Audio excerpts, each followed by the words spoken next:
Hello, everybody, and welcome to the Candlekeep Mysteries. We are getting ready to do the book as a series of one-shots with a rotating GM. I am Avian, and I will be taking us through the level 1 adventure, and we're going to go ahead and plan our characters out together in a sort of mini session 0. It is quiet. I'm not used to it being this quiet before. I'm researching because we should be Thinking of your character. So so I should actually get in there myself because I was going to make one as an NPC to maybe use later. And then do I want to allow optional class features? Let me see what that is. I think it's Tasha's. It lets you use Tasha's. Yes, we are allowing Tasha's because some of y'all I know get a little wacky with the ideas, and I think that's probably the. So are we just kind of leaving all the stuff that's checked then? Let me get in there so I can see. Okay. Probably not. Rick and Morty. I don't. Oh. I would say uncheck homebrew. Okay. Because I don't have the patience or skill to go through and make sure it's balanced. But everything else can be checked. Okay. And then you said check optional class features? Yeah, and customize, because those are the Tasha's things that we're using. I'm going to say leave it at milestone, because we're going chapter by chapter, and each chapter is its own level thing. So we're going to leave it at milestone. Let's do, for ease of building and ease of transferring between, like if we go to chapter 2 or 3 and do another one shot, let's leave the hit point type as fixed. That's the thing we were talking about with yours, where it just takes the average. So we'll do that. Let's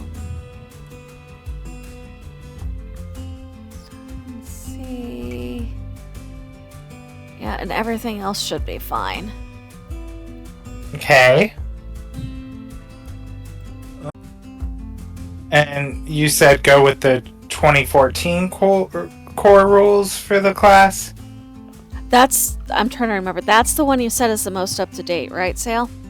No, 2024 is most up to date. I don't. So that's probably the core then. Okay. Yeah. Looking at D&D Beyond. So yeah, the top. Okay. Thank you.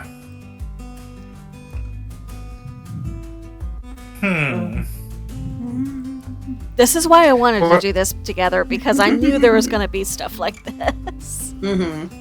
What are you guys thinking? I'm sorry, go ahead, Sale. I'm thinking I want to eventually... So we're obviously going to be leveling these characters over time. So right now I'm not going to be able to do it as much. But eventually I want to pretty much make sort of like something... The character kind of like the Avatar. Ooh. So I want to get 3 levels in Monk for the Way of the Open Hand, and then most of my levels, if we play this at any frequency, most of my levels will be in Wizard with Evocation. Fancy.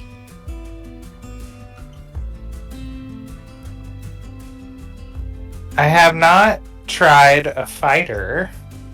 Mm-hmm.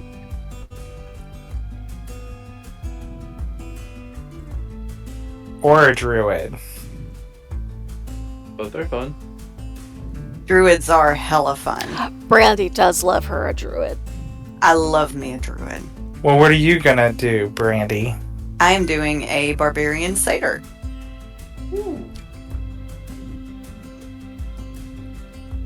I'm gonna go for druid. Druid. That makes it easy for me because I was waffling between warlock or fighter, so I'm gonna go fighter for the little NPC that may or may not get to play with y'all, depending on how much we rotate GM responsibilities. Remy, hi baby, thank you. We are now fed forever. Thank you for hunting for me. Thank you. Did he bring you the Thank crinkle ball? He did. We shall not starve this harsh winter. I guess someone who has played are druids intelligence and wisdom? They're They're wisdom-based mostly- casters. Yeah, they must say wisdom. Okay, thank you. Just because I don't want to make the same mistake that I made in the past. You know, I did pretty okay with my druid, but her wisdom was not super high. Druids can do some cool stuff. What kind of druid are you thinking about? Or do you know yet? I have no idea. There's a lot of different kinds. I would say one of the bigger one, the two really big ones are the more nature-y druid, Right. and then the animal transformation druid. Right. I was kind of thinking, because the newer character, I kind of leaned more into the nature, so I was kind of thinking animal-ish shape-shifting one is sort of where I was leaning. Ooh. So I'm assuming animal handling would be good for that. And probably nature too. We're gonna do that.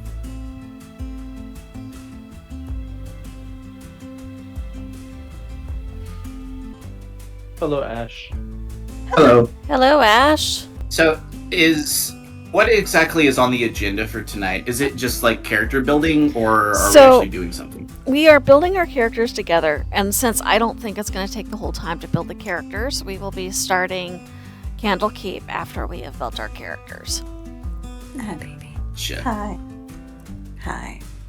Really? Yeah. So, the D&D Beyond campaign link, as well as Owlbear, are in the one-shot part of the channel. And so if you click on that link, it'll take you. Between Sale and I, we should have all the books. And we've been, because there's like they updated rules and things, we were doing it together so we could ask questions as we go. And if something was like, somebody, like for example, Brandy has all the druid knowledge and I really don't. So if you had a druid and had questions, we could ask each other, that sort of thing. Alrighty. I'm looking for it, but I'm looking in the one-shot channel, but I can't find the D&D Beyond link. It's in the same Oh wait, as the Here we go. Candlekeep. It's underneath it. yeah, there we go. Got it, I found okay. It was hidden from me.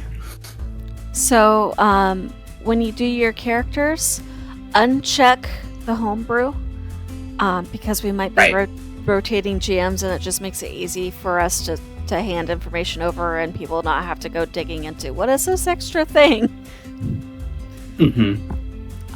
And I think we were using the most up-to-date, which we finally decided was when you got to your class features, it's the one at the top that says core and not the 2014 one. And that should have let you do the Tasha's mix and match fanciness.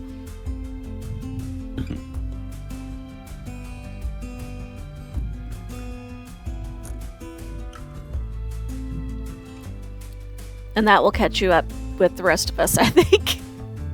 Because we were mostly determining classes, stuff like that. I'm trying to figure out what class would best suit this character idea that I have. Ooh. What do you do? Am I allowed to share this? Yes, if you want to. I'm deliberating, but on like backstory ideas, but essentially he is cursed and now he is a living sentient scarecrow.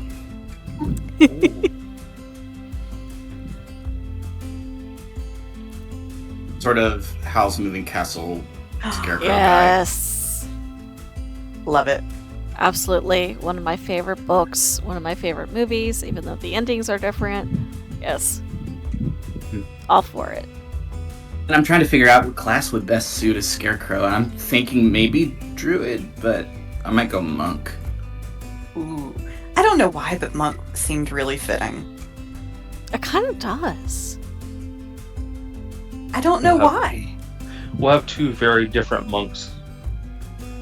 Well, This is What's- going to be a martial heavy party. right? Well, and then Sale said eventually he was going to go wizard too, so that would be very different from. I'm excited. What level are we again? 1. I don't remember if you told us. Okay. Yeah, we're starting at 1 because Candlekeep, each adventure is a different level.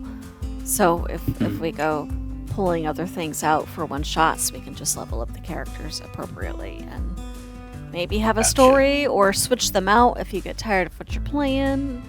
It's very swap character friendly looking through it. So Mhm. I felt like it was appropriate for when Brandy needs a brain break and we still want to play. Speaking of which, I still have the honey heist in my back pocket for a day where like people get sick and there's not enough time to plan something, but we still want to hang out. So I'm going to keep my plans for that, and we may still play it in the future. All right, so let me know when y'all get to the ability scores. Will do. Oh, I'm at oops. that. Already I was just finished. gonna, yeah. Okay, because I'm at that ability. you maybe how did you do it? Did you do point buy or standard array? I did standard. Ash, how did you do yours? Oh, I usually do point buy unless specified otherwise Okay. by the DM. Because I was debating between the two, and I would like us all to do the same thing. So Right. I could do standard. okay, so let's do standard array then. Unless Brandy has like a really big feeling one way or the other. No, I'm fine. I am I'm looking at these ability scores and I'm trying to decide if I want to go low charisma or low intelligence. But also I'm thinking about playing a teenage character, so Jess, do we have... You probably can't tell me. Do we have any languages that might be beneficial? I did not deep dive into the book. I did just enough to grab the basics, and then I did the first chapter only because I don't want to spoil anything for myself should somebody else choose to take one on themselves. So I legitimately cannot answer that. Also, though, we are in a library, so whatever you choose probably could be used at some point. I know that is probably not the most helpful answer. Not helpful. I'm just kidding. I have my character in Heroforge. Awesome. When you're ready, if you'll send me the shared link, and I will make a token to import into Owlbear. Do we think it's more important out of my last two stats for me to have higher charisma or higher constitution as a druid? Constitution. That's what I was thinking. Yep. You want to make them beefy. Okay. I have I'm chosen my... scared we're gonna have. Sorry. Go ahead. I was gonna say I'm scared we're not gonna have anyone who's really a good talker, so we're all just gonna be kind of. This is... Yeah. Because guess Alright. what my dump stat is? Guess what mine was as well. Hey, my Charisma. dump stat is charisma too. Oh no! Actually, I'm no. My dump I'm a stat literal was scarecrow. I don't intelligence, think so I'd I be might very be charisma. slightly more likely to talk. But I am also the NPC. Sometimes when intelligence is the dump stat, it gets people to talk quite a lot. Because sometimes there's wisdom in knowing when to shut it. That also fits the character type. Grizz is just... she's not a people person.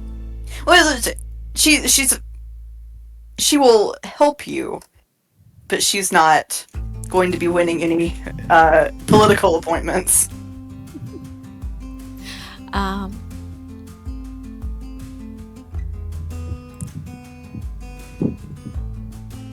Okay, and I kind of want to do the Heroforge thing. Yeah. Do you need the link for it? That would be fantastic. If I'm sure I could find it, but that would be fantastic if you have one. All right. So I know why two of you are coming to the library. Presumably to look for our sage character. But Ash and Kurt.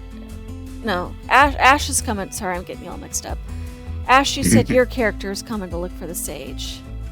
And Brenda I told need me to get. yours was. I want to go back to being a person again. Okay. And so Sale and Kurt, did you know or have you decided yet if your characters were coming to the library or working at the library or working at something included in the... If you have thoughts about that. Oh, go ahead, I'll Sal. go first. No, that's fine. I'm designing a way over here. Relias would... I'm still trying to decide how I want to pronounce his name. It's either Relias or Relias. But he would probably work there.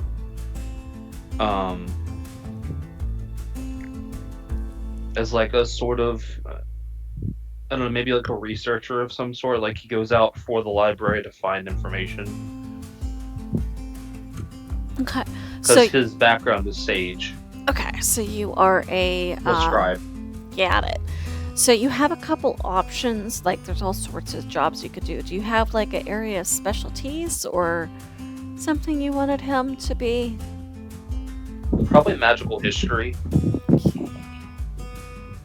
Because he has proficiency in arcana and history, so I feel like maybe something to do with like... If I want to get really specific, to like combine all three of his things that he's skilled at, maybe like the art of how like spells are constructed and how it's changed over the years. I don't know. Ooh. Okay, so there is a human archmage by the name of Tellus. Let's see if I can say this last name. Avhost, who is one of the great readers whose primary expertise is magic items, curses, and the weave. So that would be Arcana. So theoretically, then your character would probably be in Tellus's department. Researching, scribing away, however you see that working. So what'd you say that wizard's name was? Tellus, Teles. Avost, Ahvoste. His title is the Great Reader. There are 8 Great Readers who work under the First Reader, who then works under the Keeper of the Tomes. So your classification, depending on how high up the totem pole, would either be Master Reader, which would be one step below Great Reader, or Avowed, which would be a more general term of somebody who has been chosen to work in the library. I'd say avowed. I don't know that he'd be that so skilled that he would be a master reader. So you would then be an Avowed of Tellus's Arcana department.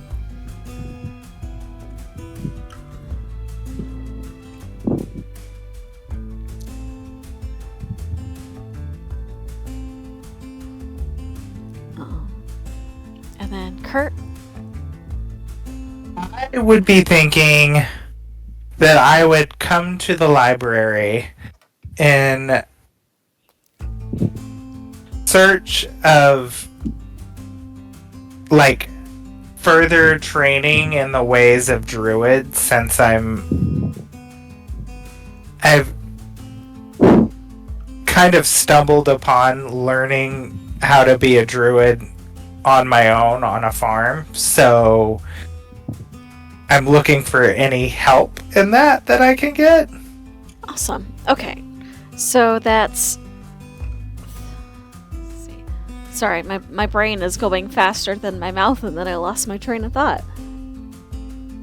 That is 3 of the 4 of you would then be classified as seekers or people who are coming to the library, and 1 of you works at the library. That will work out great. And the 3 of you coming to the library will, so in order to get into Candlekeep, and you would know this prior to arriving to Candlekeep, so you have plenty of time to prepare and find something to bring. You all are expected to bring a addition to the collection, preferably something that is not in the collection yet, although they will take, and I think I put this in the bullet points, they will take like unique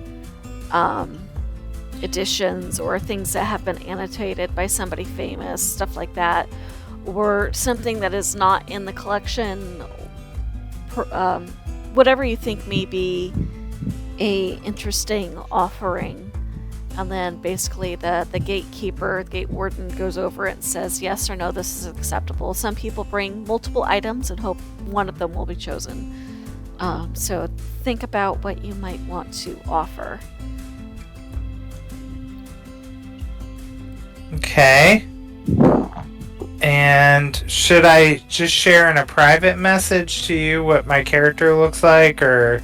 If you have your Heroforge, yeah, you can just DM it to me, and then I just need to put it in the token. And we'll do Okay. proper character introductions once I have everybody's tokens, because I think everybody's character sheets are made, and other than tokens, we're ready. I also found a bunch of new gizmos and gadgets and things in Owlbear while I was setting up Owlbear, so I'm excited to show you all some things when we get to them. Like the floating flower petals. I found this weather effect widget. I can also do like Ooh. snow and rain and fire and dust, and I'm excited. That is exciting. So general overview. Well, Brandy makes her things, like I can fill you in on some things you probably already know, is you could probably see, I have everybody in the Candlekeep map, right? On the Owlbear. Mm-hmm. Okay. So most of what this episode is going to entail is going to take place in the Court of Air and the Pillars of... Make fun of me for saying this wrong. Pedagogy? Pedagogy. Oh, I know. Thank you. Because that is where the people who don't reside in Candlekeep are allowed to be. Sale, your character probably has spent plenty of time inside the major part of the city, the Great Library itself, with the inner wards and things, all the extra stuff, which is on the other side of the Emerald Gate. You have to have an extra set of special permissions to get through the Emerald Gate if you are not part of the Candlekeep staff, which we may or may not go depending on what the rest of the book has. I don't know. But for right now, I do have a different map for the Court of Air that's a little bit more zoomed in. But you have... you'll have there's an outfitter shop and a book House of the Binders where you go if you need full copies made of a book. There's a tavern and basically an inn that work a little differently here. We'll get into that when y'all get introduced to it. Temple of Agma. Agma is the deity of writing and art and poetry and knowledge and things of that nature. There is also a stable for anybody who may have come with a steed, as well as a bathhouse. And there's 2 things on the map that were unlabeled that I made into a bakery and a place to get food other than the tavern. And then the pillars are where basically your study hall rooms. Is there other information y'all might want to know?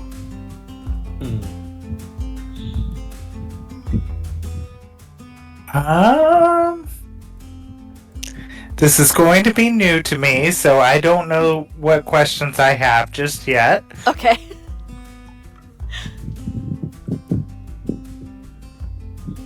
I'm sure I will have some as we get into it.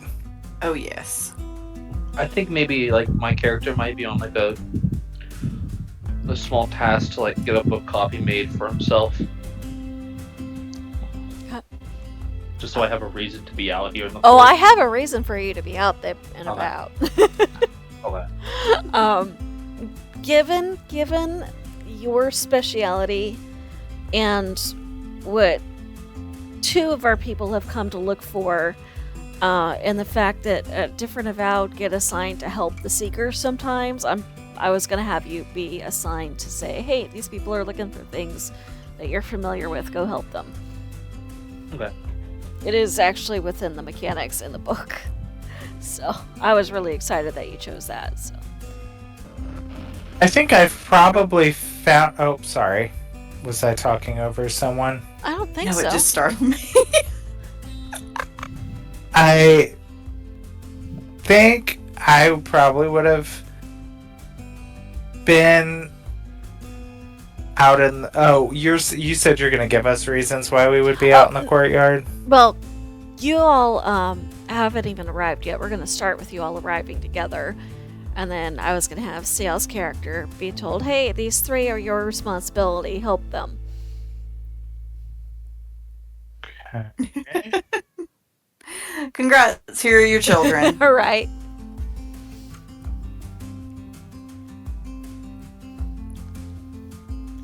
My goodness, this place is huge. Right. How you doing, Brandy? Almost done. Almost done, I swear. Really for realsies. It's easy to get lost in that. Right. It really is. Okay, there we go. I think I'm all finished. Okay. Okay, there we go. We ready? Mm-hmm. All right, so welcome everybody to the Chaos Goblin Happy Hour, where we do one-shots, this time based off Candlekeep.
So you all have agreed to be my guinea pigs for what I'm hoping will become a round robin GM where we just trade out who's going to be GMing and we all get to be players at some point. To start off, we are level 1, and 3 of you have arrived at Candlekeep, a large fortress that hides a giant library off the Sword Coast. It is a nice, breezy spring day. The path that has been built from the island to the main shore has been nice and dry and well maintained. Once you actually got to the path, most of y'all had your own adventures to get here, but once you actually got to the path, it was pretty easy. and we have arrived just outside of the Court of Air. So if you zoom in to the, I don't know where it dropped you on the main map, but I'm going to get your tokens on there in a second. But that path that kind of goes off the right side of the map. Oh, yes, okay. Yeah. So I am putting everybody but Sails because Sails' character is on the inside just now. And as you arrive, Isidore, ma'am, how does she know how to ruin my intro? I just do. How do cats know that? You have food. You do not belong on the desk. Starving. I fed her. She's got kibbles in her bowl. Okay, so you arrive to the Candlekeep main gate. The gate warden is outside. Everybody's in a line. Gate warden is this about average size human male. You've heard him referred to as Gate Warden Strong Branch by a couple people ahead of you. There's actually two lines. One seems to be farmers' carts, which bring goods, and they're met by a second person who brings them with their cart in. And about 15-20 minutes later, the average time to unload a cart, they depart again.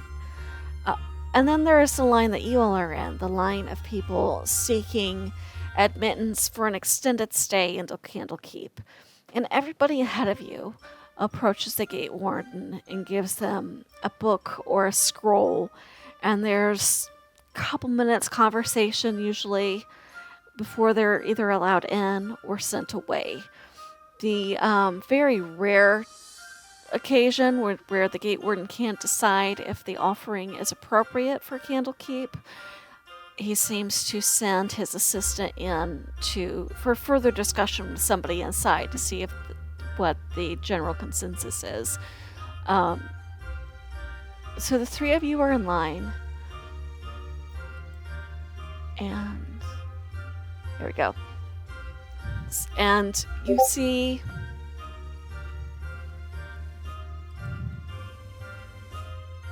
Are you in now?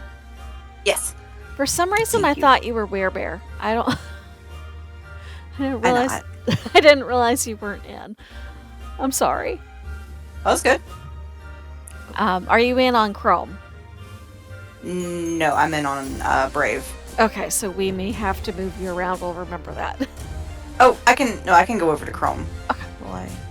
Oh no, I'm able to move. Okay, making sure, because we had some issues with that, but this is like 2.0, and the first time we were having issues, it was the original. Yeah. Anyway, so you see a young Tabaxi girl a little bit ahead of you in line, and she holds out her offering to the gate warden and goes, well, I hope this will be admissible. It's the first edition of Burning in Flame by Dana Yellsteel. And it's signed too. Look, it's got her signature on the inside cover. And this is the person who holds up the line, because the poor gate warden is not particularly familiar with this genre of work. He's not on book talk. He's not on the book talk. And there's this moment where the assistant lights up. This young halfling woman goes, whoa, you don't gotta send me. I tell you that. I want to be the first to read that. And he's looking between the book and the halfling, and he looks at the Tabaxi, who her ears go flat and her eyes go wide, and she kind of holds her hands in front of her chest, kind of like, not exactly pleading, but like that nervous where you bang your knuckles together while you're waiting for something. Oh my gosh. He goes, you're a little young to be in the library. She goes, well, yes, but I was sent to do some research for the Dreamspun Guild back on Sigil. And they gave me a whole list of things I'm supposed to find and take notes on, and I'm supposed to compare it with the research book the guildmaster gave me, and I can show you. He's like, no, go in. You're responsible for her. He points at his assistant, who is very eagerly taken the Danielle Steele novel and is almost lovingly holding it to her chest. He said this thing will make it into the collection for a few days. Right. As she goes in. So, of the three of you, who is first in line?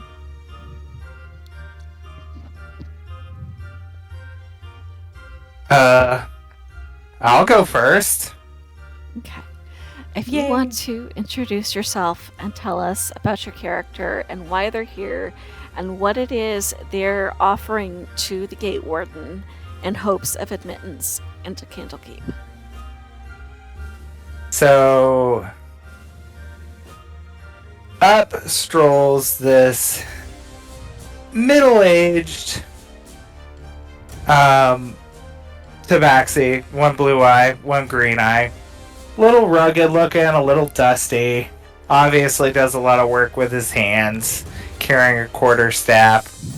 He kind of uses it as a walking stick. He's got bag with a few books, some random odds and ends. Pretty certain you maybe hear some bones rattling around in there, but he walks up to the front, and as he passes these other two on the left, he says, "Why, I think she was more nervous than a long-tailed cat in a room full of rocking chairs, wouldn't you say?" And he strolls up to the front, and he's like, "I'm begging your pardon, sir. Is this all a library?" Well, we've got the Court of Air where seekers such as yourself will stay, but yes, the majority of it is devoted to our archives and research. Huh, I don't know how I'm gonna find anything in here. Should your admittance be granted, we will assign an avowed to help you. Certainly I've got something worthwhile in here for you.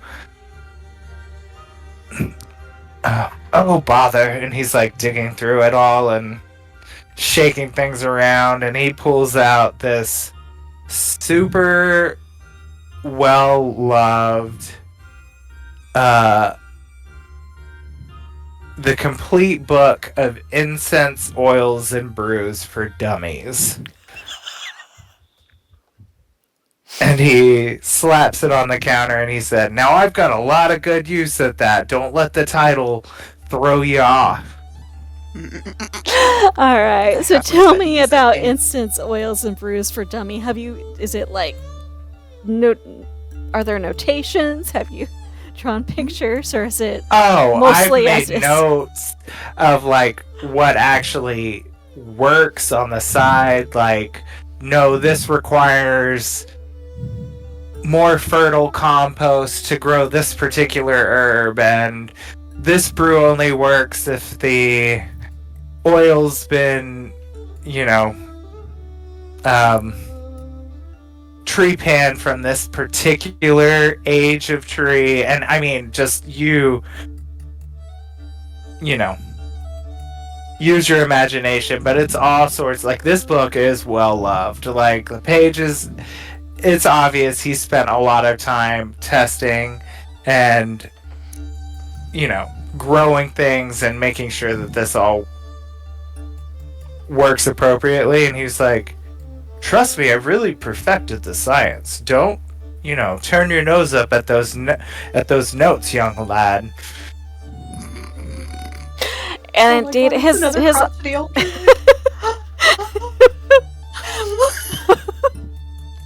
I'm trying to get a sentence out and you set me off. I'm sorry. I'm sorry. I just got so excited. Me too.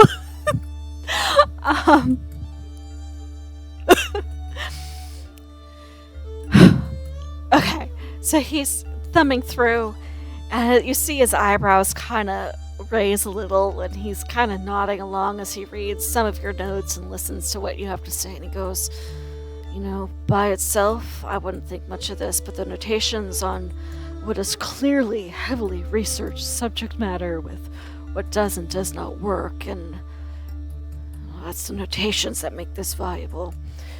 Yes, you may enter, Seeker. Well, if you... that- Oh, well, go ahead. I sent Myrta off with the girl, but you should be able to catch up with them. They should be on their way to the House of Rest. If you will stop by there, we will get you settled, get you a room assigned to you, and then you will be able to make arrangements for a study space within the pillars. So I just need to follow the little nervous kitten girl that just ran in here. Is that right? Yes, if you go straight back and then you head south, you should see the line of buildings along the far side, and the House of Rest is what you want. There will be a sign up front. Well, I really appreciate all the help, and I sure do hope you have a lovely day, and I can tell by your hands they're awfully chapped from flipping through all these offerings of books and scrolls. Here's a little something for you, and he pulls out a little vial of, oil. Now just put that on your hands at night before bed, and you'll be right as rain in the morning. And he sits it down on the table and flicks his little tail and sort of uses his walking stick, gathers up the rest of his junk and bug carcasses and stuff, and sort of scoops it back into his bag and throws it over his shoulder.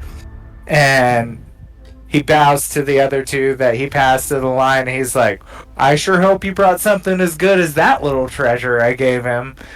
And then he goes in. Jack will wave very, excited, what's the word I want to use? Joyfully, I guess. Oh my gosh. I love them. And after that, Jack's gonna look at you.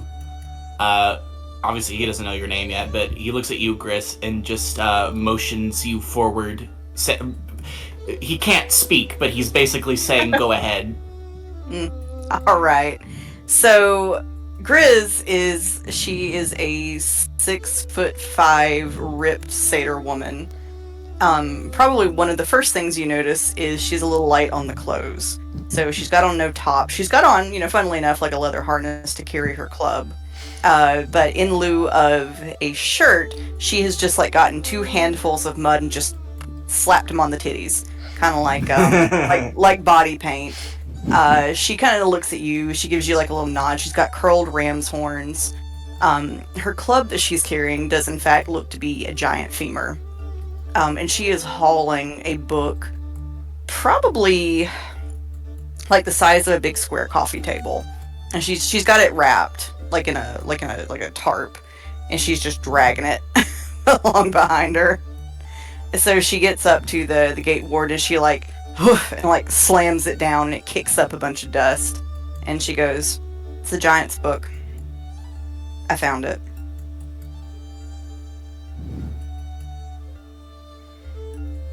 Is that all you know? And he's looking at this book that is probably what would you say, all the way up to his chest? Probably, at least. Yep. She's got a little wheat straw in her mouth that she's chewing on, and she looks at where Dusty dropped a bug, and she kind of bends down and picks up the bug and pops it in her mouth and chews on it.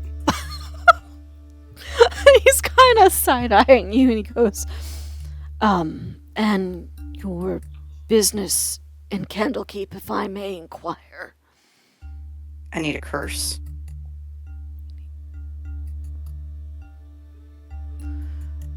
We are not purveyors of the magical arts. We are librarians, archivists, researchers.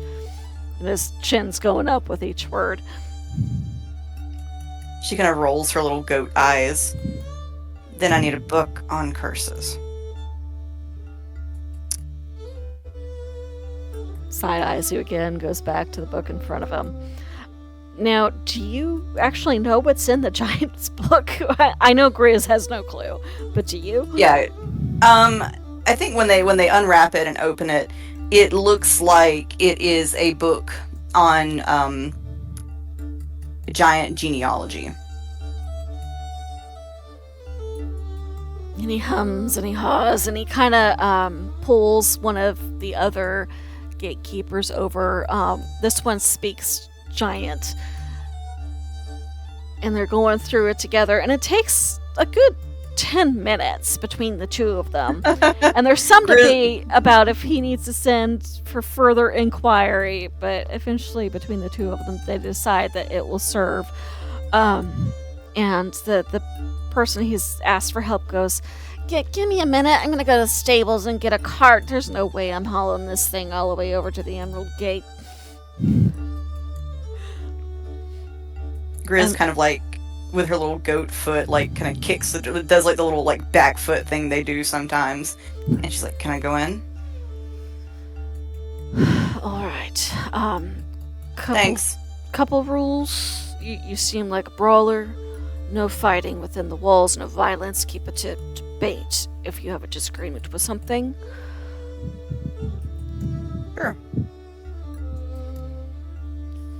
Same thing as with the other two. Head to the House of Rest. They'll get you checked in, find you a room, get you help researching curses.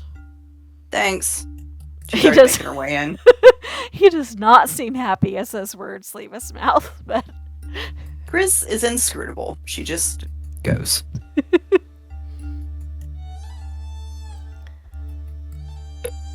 alright. And who is our last entrant? You see, he's about 5'9". Well, Scarecrow. He has a straw hat, pieces and bits of straw poking out through his button-down flannel shirt, a pair of blue overalls, and bandage wrappings around the hands and the feet. And speaking of, the hands, feet, and face appear to be some kind of dark, shadowy, sort of almost intangible looking just material. It's like shadowiness with two little beady yellow eyes poking through the darkness underneath the straw hat. He carries on his back a very large pitchfork, and I'm gonna go ahead and put the Heroforge render in the art channel, because I can, if I'm allowed, of course. Oh yes, I should do that too. Yes. But this is him, Oh my gosh, so cute. and I love him. he will walk up to the guy, the guard standing at the gate front, and without speaking, just first he'll do a very polite bow, and then he will hold out a rather large book. It's more of a ledger than a book, but it is a very large handwritten account belonging to a noble family by the name of the Boucheton, and it seems to go back about 10 generations. Just diary entries, letters, written accounts from the family, just a very long and fully written out historical account of this family. And the gatekeeper nods and takes it carefully and looks through it, and but the nods get deeper and deeper each page he turns as he realizes how detailed and how far back this record goes. He goes, yes, this'll do nicely. Anything in particular you seek? And Jack will, because I took this, so he does know it, he will use sign language, common, of course, to explain that he is attempting to find the sage in order to cure him of this curse that has turned him into a scarecrow. And you are pleasantly surprised to find that the gate warden does in fact know sign language, and upon realizing that this is your preferred or needed form of communication, he very quickly sets the book aside on a small table and begins signing back to you. And you get the that he is most happy to welcome you in. And he believes that he does know the mage you speak of. He does not know the current location, but one of the avowed will help you find the sage because he is known to be currently in residence at Candlekeep. And then proceeds to sign to you the same directions he has given the others to go to the House of Rest to get checked in to a room, and that a area of study and other accommodations, in this case helping you find the sage, will then be planned from there. Rather than before signing back thank you, Jack simply puts his two hands together and just I don't know if it'll pick up on the camera, but he's just he claps very happily, just Aww. And he will sign thank you with a lot of gratitude, and then do a real big great bow before heading on inside. Alright. So, you all, see, I'm going to zoom out. I don't know if you can see where my little laser pointer is going, but if you follow the laser pointer down to the bottom of the map, you can see the building that has all the beds in it. So down here, I'm going to take River. Put River down there. Kurt? Yes? Yep. I'm just making sure that you're here. Can you hear us? I'm here. Okay. Yeah. Okay. Coming down here. Sorry, I hadn't zoomed out enough to see where my token was. I was looking all over the place. I was like, where did I put that? Yeah, not too far from the gate. So you get, so the young tabaxi girl and the halfling woman, Murda, took their time getting down there, so they were easy to catch up with. And the halfling looks around as this group has slowly formed around her, and she goes, "Oh, well, she looks at the book she's hugging. I suppose it'll have to wait." Well, alright, okay, so, this is the House of Rest. We have a couple, unusual ways of things being run here in Candlekeep compared to how things are usually done in the world outside these walls. House of Rest is, functions like you're in. However, since you've been accepted through the gates, it is considered, how do I put this? You don't have to pay for a room. You will simply be assigned a room, and that will be your room for the duration of your stay. Next door, we have the local tavern, what we call the Hearth. You'll find out when you go inside. There's a nice big fireplace and some cushy chairs. It's named for that. Your usual drink, basic pub fare food is over there. If you want anything alcoholic, you do have to pay for it.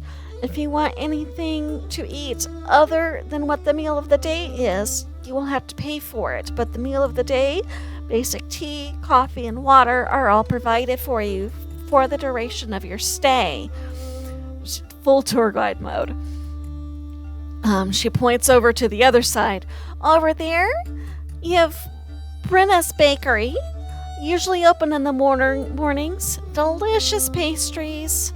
Not on the house. Again, that's a business. Next to it is the granary. You shouldn't have any need of anything there unless you've got a horse or something we got to take care of feed for.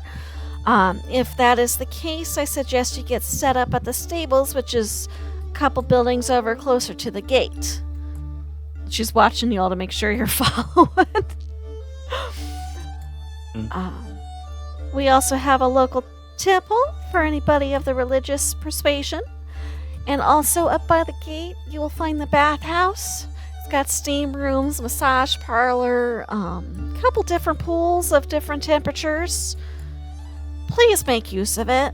Nobody wants to bunk up with you if you haven't been over there in a week. Side eyes over at Grizz.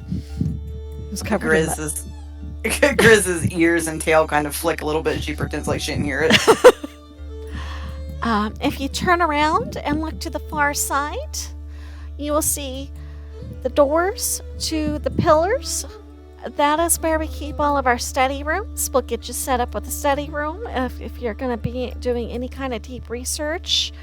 And then a little bit off to the side, you have erudite outfitters and clothiers. If you rip something, tear something, need a hat, that's where you go. He also gives sewing lessons. I think he got tired of fixing everything for everybody all the time. So every Tuesday morning, there is a sewing class, if that is something you're interested in. And then next door to that is... Oh, what is he named it? He names it something different every time. Can't decide. Erudite's son decided to open up an eatery. Can't decide on a name. Last week it was, Snacks and Shacks, and then the week before that was Blissful Bites, and I don't know what he's named it. We just call it the eatery. No, it is a business, but it's a bit fancier and a bit quieter than the Hearth is going to be. So if you want to bring your book or your research notes while you eat, that's probably the place to go. Now that Grizz does look interested in. Jack simply nods his head. And Dust leans into Grizz and says, "Hey, darling, don't worry about the smell thing. As you can tell, I'm not a big fan of getting wet, but here," and he pulls out a little vial. "This is essence of rose, that Fey rose. All you have to do is put a little dab of this behind each one of them there horns. She'll never be able to tell. Me here's, I've got my own shower on board," and he just licks his own arm. Grizz kind of considers that for a long minute, and then she licks her arm. "Well, suit yourself, but it's here if you want it." She hasn't said much. She's just still sort of looking at him, and her ears flick a little bit. And she puts the rose vial in her little belt pouch.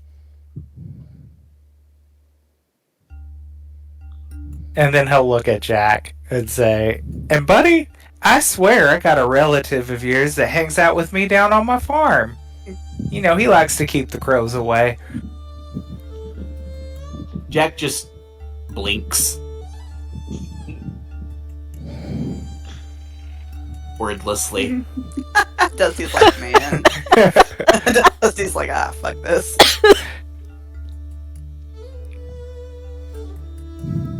Grizz kind of looks at Jack, and then she realizes she's chewing on a piece of straw. And she kind of considers that for a minute, and then she just kind of very quietly takes it out of her mouth and puts it in her pouch as well. Seeing that, Jack will, physically, pulling out a hair, a single hair, he'll, just, pull out a piece of straw and hand it to you instead, assuming that, you just need a fresh one. She looks very surprised by this, but she takes it and starts chewing on it. Kind of that very slow chew. Jack just nods his head in approval. "Ah, I see. A man of not many words. Well, I can definitely fill that void. Leave it to me. I can make a friend anywhere I go, buddy." Double thumbs up. Like arms fully extended, double thumbs up. Oh my gosh.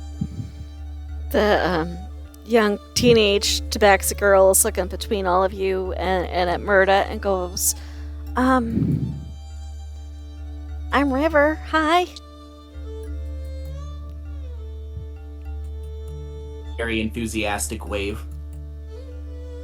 River, I'm Dust. You and I, well, together we make a little bit of mud, don't we? Oh my gosh. She looks immediately over at Grizz's chest and goes, might be a bit young for that, I think.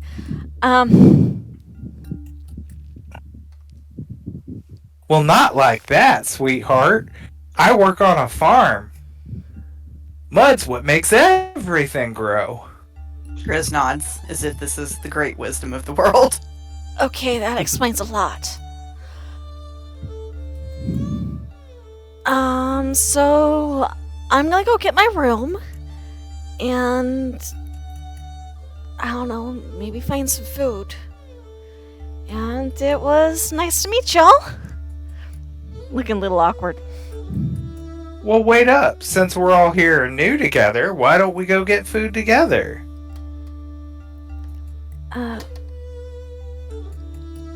okay. We've all got to eat. Well, and he Jack looks at shakes Jack. his head. Yeah, Jack just shakes his head.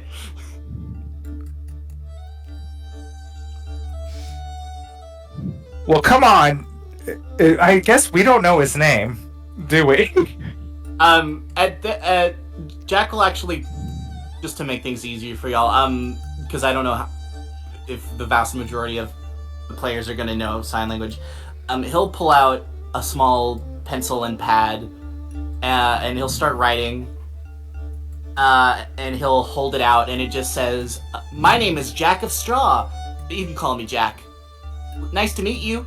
And, no, I can't eat, but I'd be happy to join in I'd be happy to sit in on the quote-unquote conversation."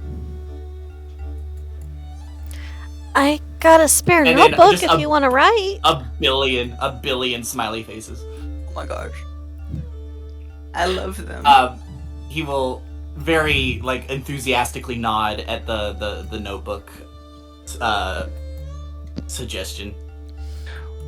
And with that, Murda perks up. She goes, "Oh, yes, the House of the Binder. If you need ink, quills, spare notebooks, copies of reference material made, you can go there and get it."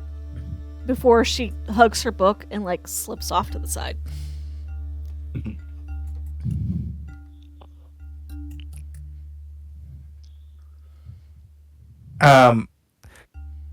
I think Dust would look at Jack and he'd say, "You know, Jack, I like your optimism and the cut of your jib. You should come on over to our table and let's get to know each other a little better. What do you say, ladies?" Let's go, Grandpa. Nods and again enthusiastically. And I think Dust would kind of point in a direction, I'm pretty sure, and it's completely the wrong direction. He's like, "I'm pretty sure she said that eatery place was right over there." And he's kind of stops with his walking stick and looks around her. He's like, "Or maybe was it over there?" Or Jack will nod in your direction before looking over at you, Gris, and just very subtly shaking his head. Grizz is gonna take Dusty's pointing arm and just kind of rotate him until he's facing the right direction. Over in the main library, Sale, you are currently hard at work with something when there's a knock at your door. If you want to introduce your character, what you're working on. Yeah, of course. So I'm probably just kind of drawing out little arcane sigils and stuff. I think I'm probably researching I don't know, some runes that were found on a magical item recently. And I'm just copying them down and trying to figure out like the language parts of them, like why they were written the way they were. Um, and then Relias looks up and goes, "Hello."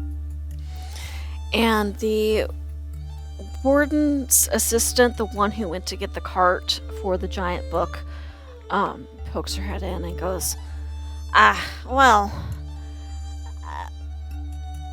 we don't normally go pick out a vow specifically to help the Seekers, but I think you might have a special interest in two of the ones who came in like 20 minutes ago. Wanted to give you first dibs. One is like a large, rough-looking satyr woman brought in a genealogy of giants, and by brought in, I mean she hauled the book in herself without assistance of a cart. Hi. Says she's looking to curse someone or research cursing someone. The other is, well, probably, quite frankly, cursed himself. If, I don't know the particulars, just going by what I saw, looks like a scarecrow. Thought maybe given your love of the arcane and the obscure, you might want to take dibs on helping him out. Figure I'd give you a heads up. Well, I would never, give up an opportunity to, learn something. So yeah, I guess I'll make my way over there. I figured, they probably wouldn't hurt to try to introduce them to, the great sage of, what's his name? Matrios? Don't tell him I got his name wrong. If you can find him. I mean...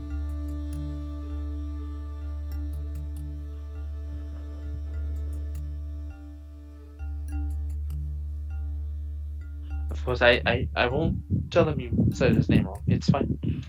She looks very relieved. I'm not the type to do that. Well, they were sent to the house arrest to get all checked in. Murda said before she slipped off with some new book she got, you know how she is with those romance novels, said they were talking about finding something to eat, so they might be at the hearth too, depending on how long you need before you go find them. Well, I was just writing out some sigils, but I can go now. Awesome. Well, thank you. Thought you might be interested. I'm gonna go back to my post.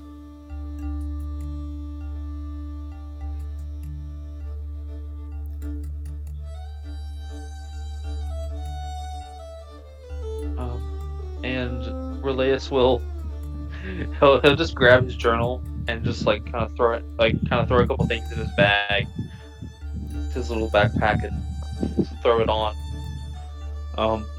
It's mostly covered by this like kind of weird like cloak. Like he's got like a cloak on top of the cloak he's wearing. Y'all can kind of see it in the image. So he's got like the main jacket, and then he has like a shorter cloak that's like got strips of fabric that come off it. And that's kind of hiding his backpack mostly. And he kind of just takes off running down the hallway. He knows he's not really supposed to run in the halls, but this is one thing he doesn't particularly care about. And he's No running by the pool. He's gonna sprint at like top speed through the hallways. I love it. So you, there's like all sorts of buildings that make up the Great Hall Library, but you know the quickest way between your current work study area and the Emerald Gate, which is what leads from the main library into the Court of Air. So you can make the distance fairly quickly because you know all the twists and turns, or at least all the main twists and turns. There's probably some places you haven't really explored just because you didn't care about it, didn't think about it. Yeah.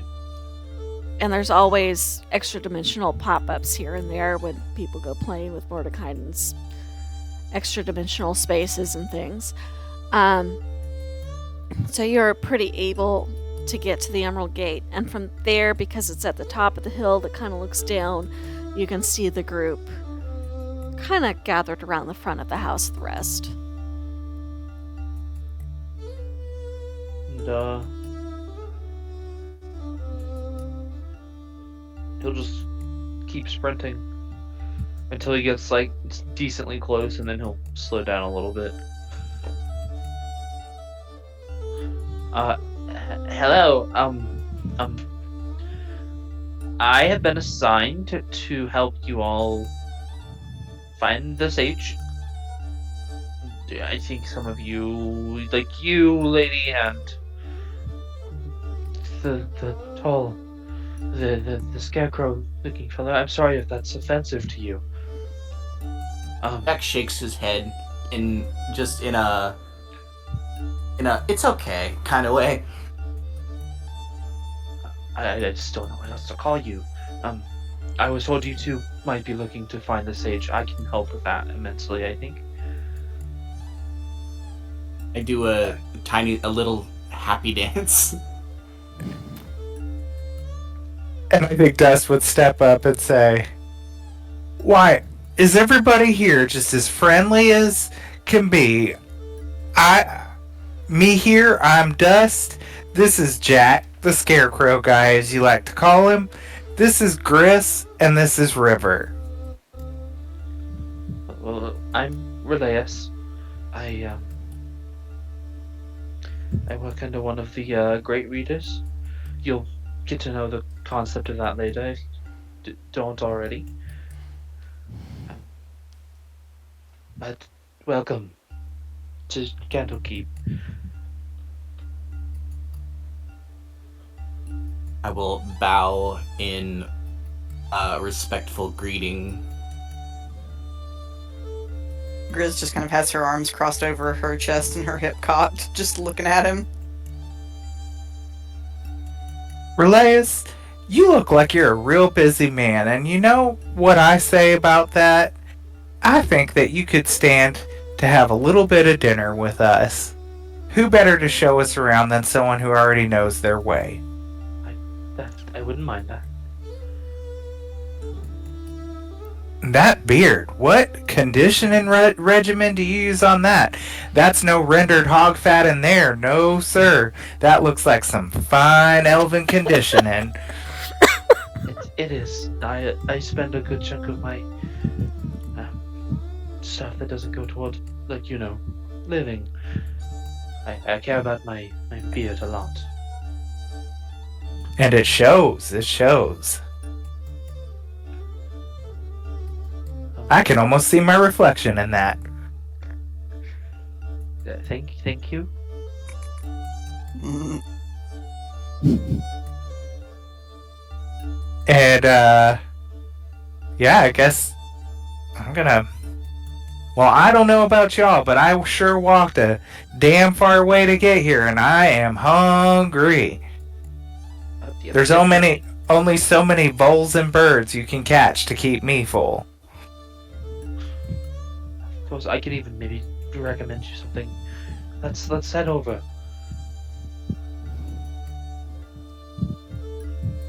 Well, this is a mighty fine way to start my little vacation here. I guess as they're walking over, he's gonna lean over he's gonna look at Dust and say, "Well, I know what those two are here for, but what are you here for?" Well, I'm trying to learn in the ways of the druid.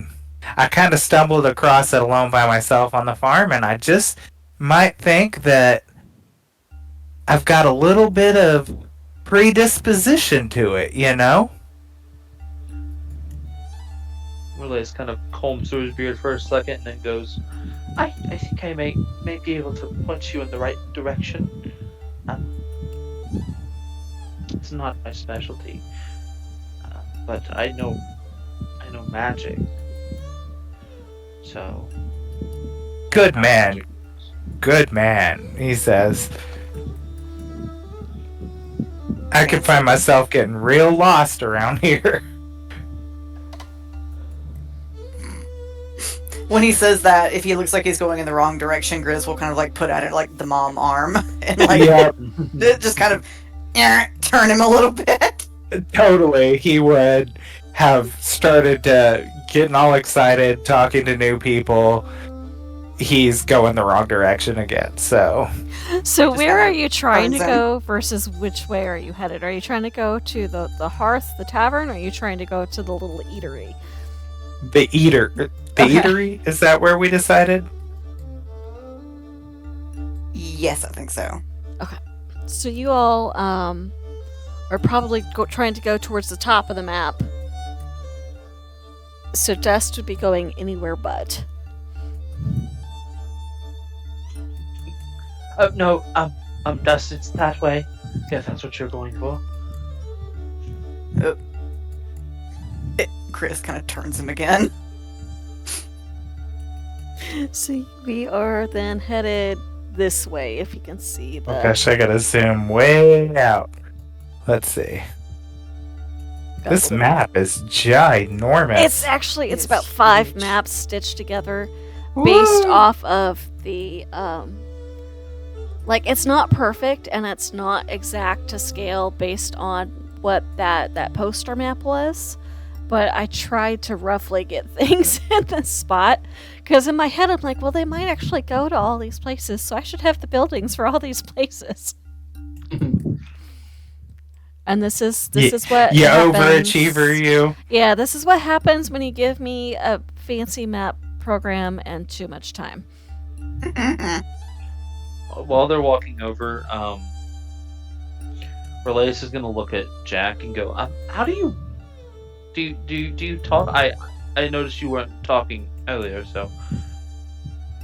He will bring out his little pen and pad and just start scribbling for a moment before turning it over to you, and it just says, "Well, usually I talk in sign language, but it's not a universal language, so I keep this on me just in case I have to say something to someone who doesn't get me. But no, I can't talk. I don't have a mouth. Or a body, really." Relatus kind of smiles and starts signing to him. Relatus, yeah. yeah, I suspected at least sign language would be useful, being a member of a learning community. Mhm. He signs back. Oh well. I speak sign language. I could try to get your point across if you don't want to write. Oh, wonderful. That definitely would make things easier. River's Well, looking it between the two seems of the you. stars have aligned here. And he's gonna do a very quick sketch doodle in his pen and pad and hold it out, and he's drawn everybody all together, like a pretty weirdly detailed, fast, quick render of this group just kind of walking together. Chris kind of leans over his shoulder and looks at it. And then she kind of like makes like a she like touches the top of her drawing's head and makes like an up motion, like make me taller. But she's teasing him a little bit because you can see like her tail is kind of doing this little flick. Mm-hmm. He And does so. River sees you drawing and goes, I don't know sign language, but I'm willing to learn if you want to teach me. Oh, and look. And she gets into her backpack and pulls out a sketchbook, and it's like quick, messy sketches of like different flowers and birds. She goes, I mean, I'm not that good. She looks at your drawings, but I like to learn.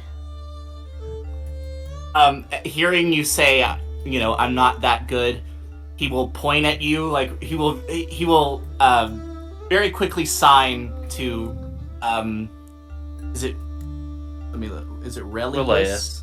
Relatus. Relius. And he will just sort of motion to translate, and he will sign to you, You are too good. He was like, yes, you are. Your drawings are awesome. I mean, I'm just beginning. I got in trouble in history class for drawing the battles instead of taking notes. Jack will just nod his head in solidarity, having gone through a similar but slightly different experience.